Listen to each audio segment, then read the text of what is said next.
The accompanying earthly events regarding the Sunday law are placed in the correct temporal context.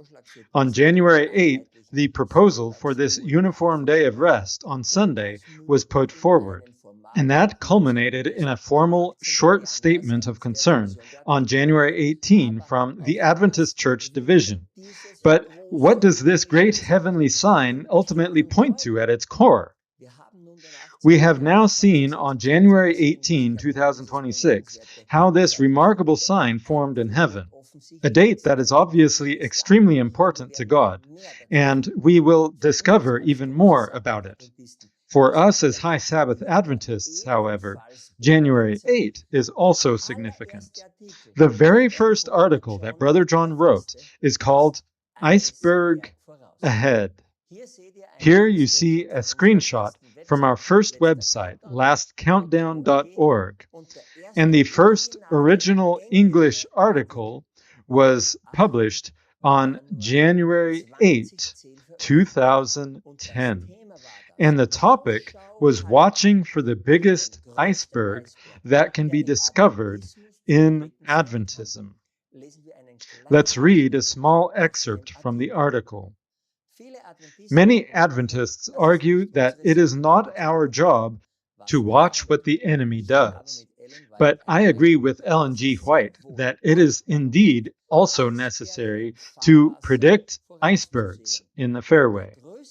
And the largest iceberg that awaits us is probably the national Sunday law in the U.S., because we know that our time of preparation must be completed beforehand. Wouldn't it be good for us to quickly spy out this iceberg a bit earlier to make up for lost time? Exactly on January 8, 2026, the Heritage Foundation published the Initiative for a Uniform Day of Rest. The storm of persecution through the mark of the beast is now drawing over the world. The seal on the beast confirms it, since Capricornus also stands for the first beast, the papacy, and its mark is Sunday sacredness. On the anniversary of when Brother John wrote the first article, Watching for the Sunday Law in the U.S., the Heritage Foundation published exactly this proposal. What began in 2010 with the first article has now become concrete and visible on that very anniversary in 2026. Now, both dates, January 8 and January 18, are connected with the history of this ministry and with heaven. And once again, it's proven that revelation is unlocked with biblical astronomy. But there's even more to discover here, because the sign in the heavens is too great, and it certainly does not point to the lukewarm, fallen Adventist church that simply never wanted to look up and only issued a small statement in this regard. After some searching, one finds that the traditional week of prayer for Christian unity always takes place from January 18 to 25, and that these are the days between the Catholic feasts of St. Peter and St. Paul, and that these prayer days have a symbolic significance.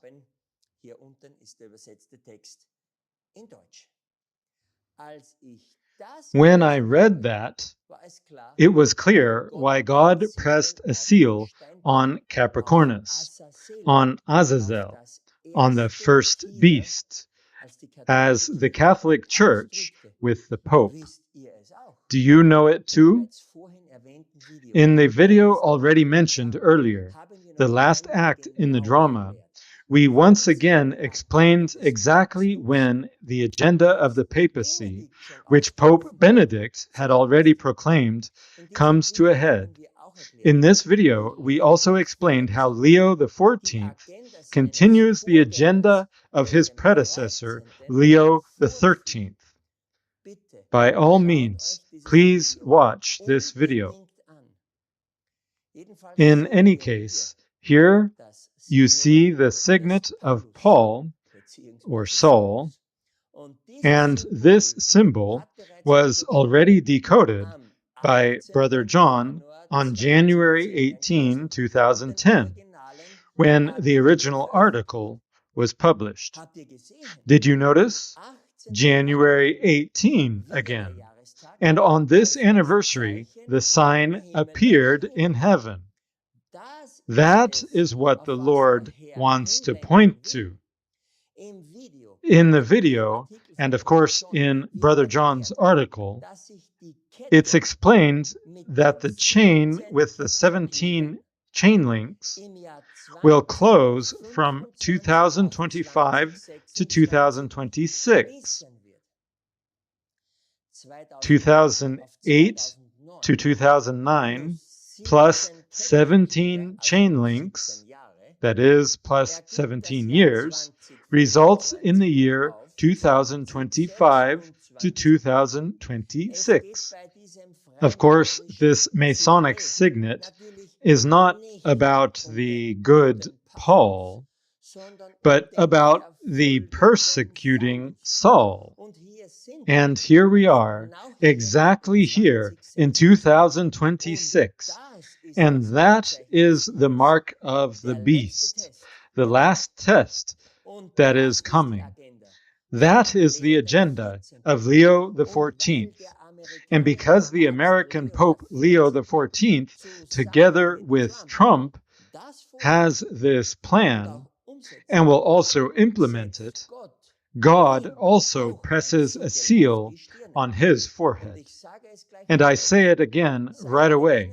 Since September 21, 2025, when Charlie Kirk was bid farewell, in this spectacle, the second woe began with fire, smoke, and brimstone of deception.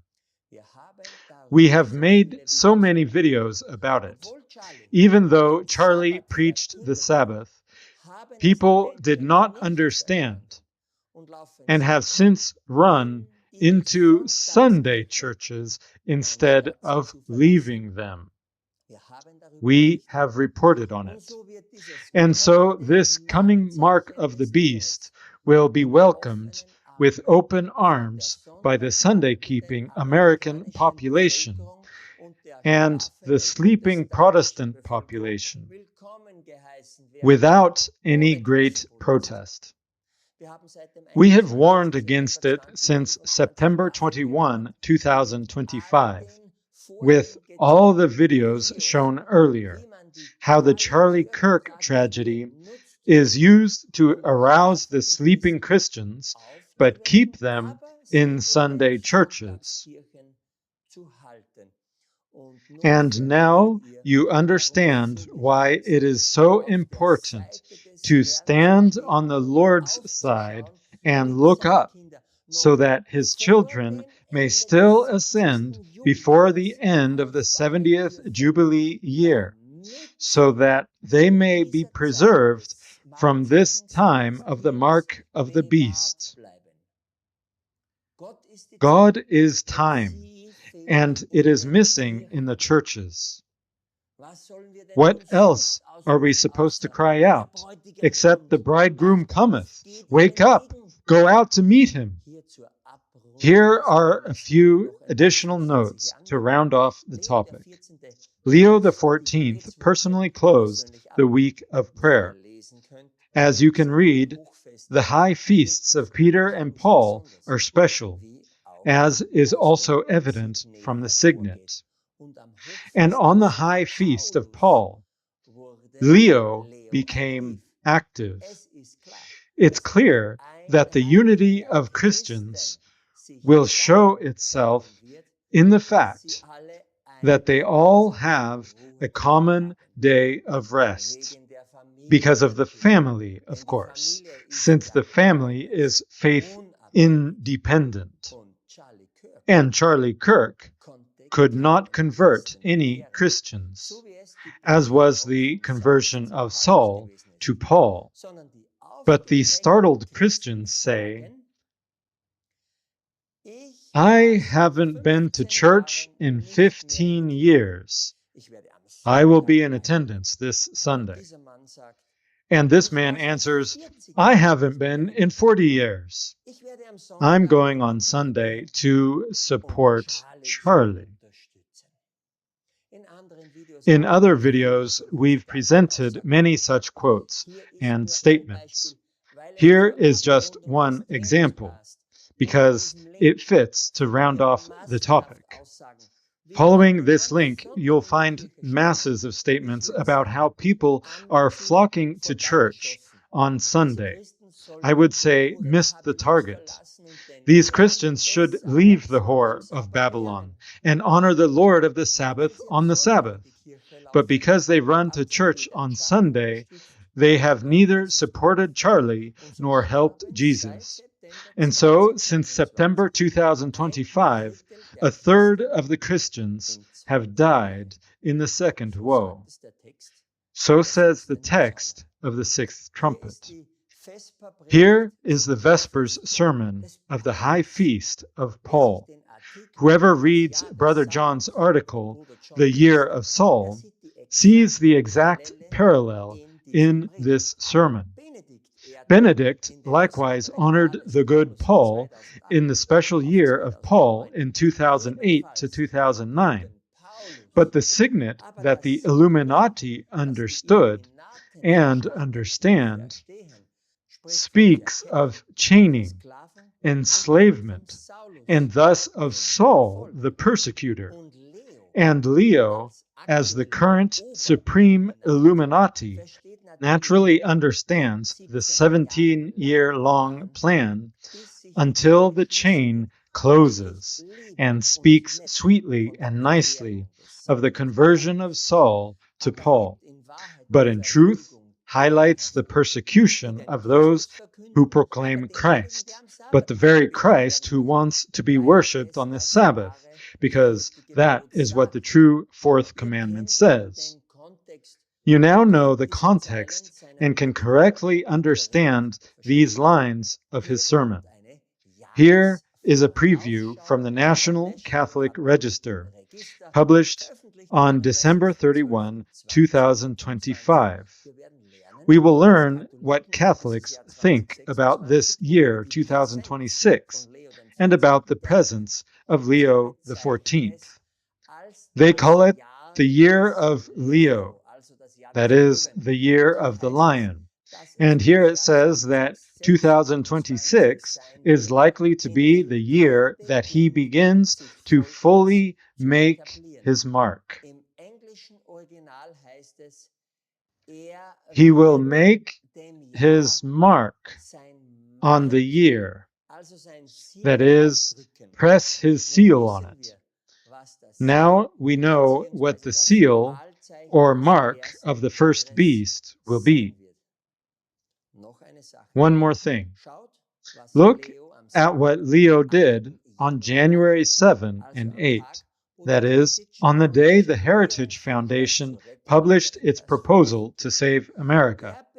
He convened an extraordinary consistory of all cardinals that laid the path for the next 2 years of his pontificate.